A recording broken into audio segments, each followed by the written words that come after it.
Anies Baswedan digeruduk warga. Jateng, Jatim, dan Jabar siap dukung maju Capres 2024. Maka kalau kita melihat ini semua, perlu ada seorang pemimpin yang bisa menghadirkan rasa keadilan, teman-teman. Makanya ini perlu seorang pemimpin yang kuat, berintegritas pada keadilan dan kebenaran. Makanya Pak Anies beberapa kali menyampaikan ingin menghadirkan rasa keadilan untuk semua, sesuai dengan sila kelima Pancasila, keadilan sosial bagi seluruh rakyat Indonesia. Bapak Anies sudah memimpin DKI Jakarta ini sudah kurang lebih 4 tahun ya. Selama 4 tahun ini APBD yang sudah dikelola Bapak Anies ini sekitar kurang lebih itu 330 triliun rupiah, Mbak. Karena setiap tahunnya kan sekitar 80 triliunan. Masalah Jakarta kalau kita petakan minimal ada 5. Banjir, macet, sampah, lingkungan hidup, dan ledakan penduduk. Satu pun tidak ada yang progres yang signifikan. Mencari sungai mana yang sudah tambah lebar di zaman Pak Anies juga nggak ada.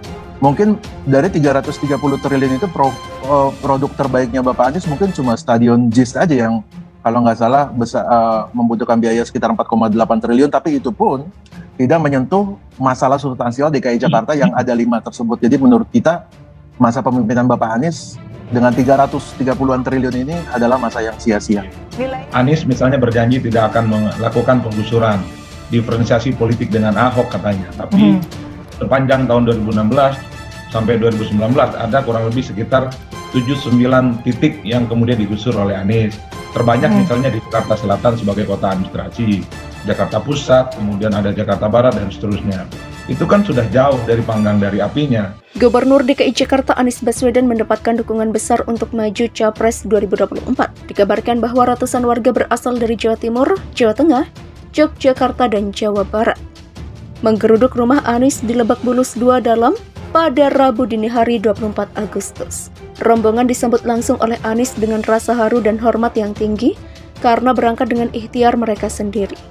Solihin Nurrodin, perwakilan rombongan, menyampaikan maksud kedatangan warga adalah meminta Anies untuk segera bersiap menerima undangan warga di daerah usai paripurna tugasnya sebagai Gubernur DKI. Warga dari luar Jakarta merindukan sosok pemimpin yang mengayomi dan terbukti konsisten mewujudkan keadilan sosial. Ujar Solihin mewakili aspirasi warga Jawa Barat, khususnya Tasikmalaya. Dalam kesempatan tersebut disampaikan juga bahwa pemilu dan pilpres adalah pestanya rakyat.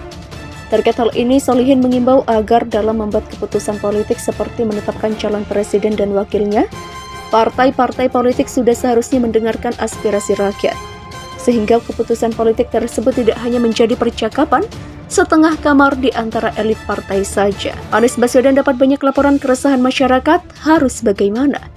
Asmi Majid, perwakilan warga Jawa Tengah, menyampaikan keprihatinannya atas perkembangan situasi saat ini kepada Anies.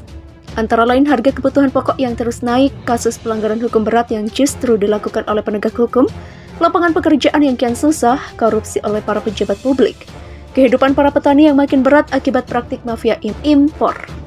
Menurutnya, hal ini semakin menegaskan perlunya kehadiran pemimpin yang berpihak pada rakyat. Silaturahmi semakin hangat saat seorang peserta dari Madura, Tayyip Kartawi, menyerukan kepada semua elemen masyarakat ikhlas mendoakan agar Anies Baswedan bisa menjadi pemimpin yang membawa perubahan bagi bangsa dan negara. Sontak seruan disambut dengan tepuk tangan warga lainnya. Pernyataan Tayyip ditimpali Haji Uun Untami Harja sebagai penggerak desa yang telah puluhan tahun mengabdikan hidup di berbagai pelosok negeri. Dia sangat berharap bila Anies menjadi pemimpin nasional, ia meyakini Anies bisa mendedikasikan diri secara penuh pada peningkatan harkat rakyat pedesaan. Kami warga desa memimpikan Pak Anies turun ke desa, memimpin gerakan membangun Indonesia yang lebih baik dimulai dari desa. Sebagaimana Pak Anies telah banyak berkarya melalui Indonesia Mengajar. Demikian jelasnya.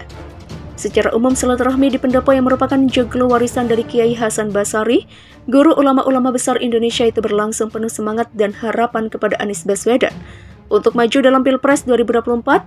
Semua yang hadir meyakini Anies Baswedan bisa memimpin perubahan nyata bagi negara dan bangsa Indonesia. Setelah mendengarkan aspirasi para warga dari berbagai daerah di Jawa, Anies mengatakan bahwa perubahan yang diharapkan hanya bisa terwujud jika seluruh rakyat bergerak bersama secara ikhlas dan selalu berharap ridha Tuhan Yang Maha Kuasa. Acara ditutup dengan penulisan pesan oleh Anies yang oleh para peserta akan disebarkan ke seluruh pelosok Nusantara sebagai bagian dari doa yang diniatkan untuk keselamatan bangsa dan kondisi Indonesia yang lebih baik.